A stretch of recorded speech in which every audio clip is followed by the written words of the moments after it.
How do you stop yourself from needing to be productive at 24/7, right?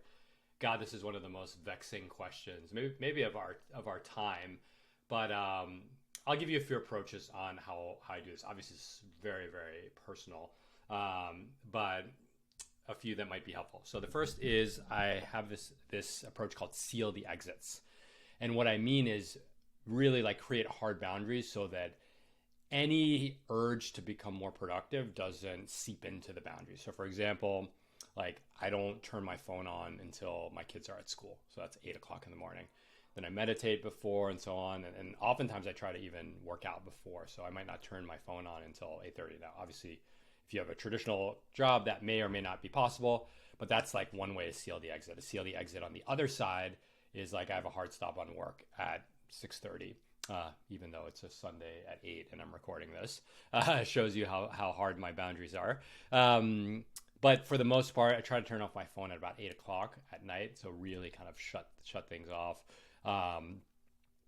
Other ways that I seal, so that really kind of like, if you're going to go crazy and productive, it's like bounded between the hours of, 8 and 6 or 8 and 7. That would be one way.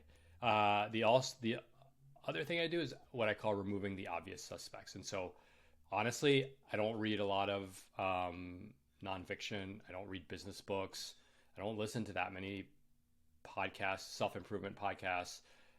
Dirty little secret, even the blurbing articles that we use in Rad Reads, they're picked by someone else. Someone else writes the blurbs. So I'm kind of like really remove myself. I don't really prepare for the podcast. I just have conversation. So I think that a lot of the kind of written stuff, especially like the more modern stuff, is really designed to make this part feel worse. So I try to stay away from it. I also, something I do kind of in the vein of sealing the exits, like when I'm in my car, like I might listen to something, like a podcast, but more like an entertainment one. And on the way back, try to sit in silence. So like trying to really like force these like moments of silence, moments of like being unproductive. You'll see later in the course, in the program, we do this activity. We look at atelic versus telic activities. So what's your mix of activities that don't have an end game, that they don't like serve some kind of output? Next thing is I think about which idol I'm chasing when I feel that productivity bug stir. And so this is a concept from Arthur Brooks. So there are four idols: power, fame, money, and pleasure. And a lot of our activities are driven towards satisfying one or more of those idols. So for me, it was money for a little while, and then now it's less money and more fame or really recognition, right? A lot of, for me, the productivity urge is like I get a dopamine when I feel seen, when someone responds to something that I wrote, a tweet, a video, sends me an email, just dopamine, dopamine, dopamine. And so I can basically create that feeling by just putting out more content, right? So, so I try to be aware of the idol that I'm chasing. Even with money, even though I don't quote unquote care as much about money anymore, I still think about it in like more in the realm of competition. And so just bringing that awareness, I'm like, okay, the reason why you're reading this post is because you want to then summarize it on Twitter, because you want to then get the validation from the likes and the retweets and the shares, because then you want it to feel good about yourself, but you know that it's also fleeting, right? So I have this conversation with myself, and hopefully there's something that you might be able to do as well. Other ideas, other thoughts. I do think about this kind of market value. It's like I wrote about this a few weeks ago. It's like, every new skill, every new productive thing boosts your market value. Everything you don't do that's productive takes away from your market value. But like a market value is just one component of who you are, right? Like your kids, your partner, they don't care about your market value, although we can get so into our minds and use that to put ourselves on the pedestal, on this market value pedestal. Other times when I feel the productivity urge to come in, I try to reorient it towards service and love. And what do I mean by that is like service, just like helping someone else and being careful that I'm not trying to get a benefit from it, but I'm just like, yeah, just like sometimes I'll just tell my friend, like send him like a nice voice message, being like, I appreciate you. These are the reasons why.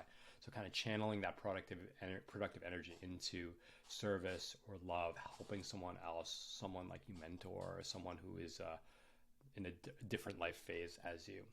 Lastly, and this is much more in depth, but and this is actually very recent, but I've shared this in different channels, so you might have heard this story. But I have started to work with a what's called IFS therapist, and it's internal family systems therapy coaching.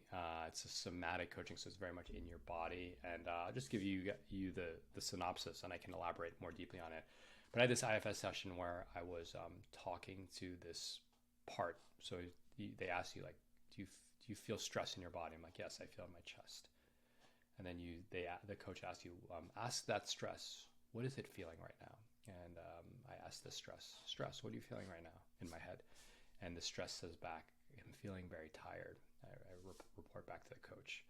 And then I felt this fatigue. And for me, I've been going so hard since I was like since I had consciousness. Like I was always going a lot because I have this fear of being unseen, and so I just translate this fear of being unseen into just like countless activity, volume, just keep doing, almost like a bucket, and just like keep adding more to the bucket, but the bucket has a hole in it. So I asked this part, what am I feeling? I said, what is it feeling? It's tired, it keeps telling me.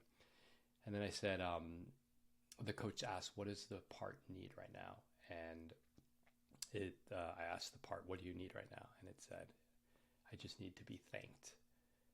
And again, it was like I wasn't on drugs or anything. It was just this kind of very surreal experience where I've just been going. And this part's like, I've been working so hard and no one sees me. No one appreciates me. Side note, this appreciation thing is kind of at the root of some of our marital challenges. But I feel like I do all this work and like no one sees me, right? Like that's what this part feels like, kind of my soul or my psyche. Ever since that moment, and then I burst into tears, like sobbing, and I'm not a big crier.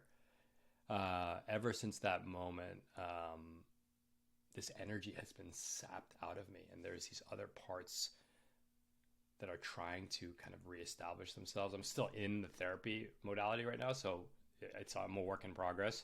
It actually feels like this part is like trying to retire, but is like scared of like, what does Kate look like if he's not this intense, like crazy hardworking person? So that's my IFS journey. Happy to talk a lot more about IFS or any of the ideas in here. I would love to hear how you talk to this always needs to be productive part, how any strides you've made with this part. And I appreciate y'all. Have a good Sunday, and we'll talk this week. Bye.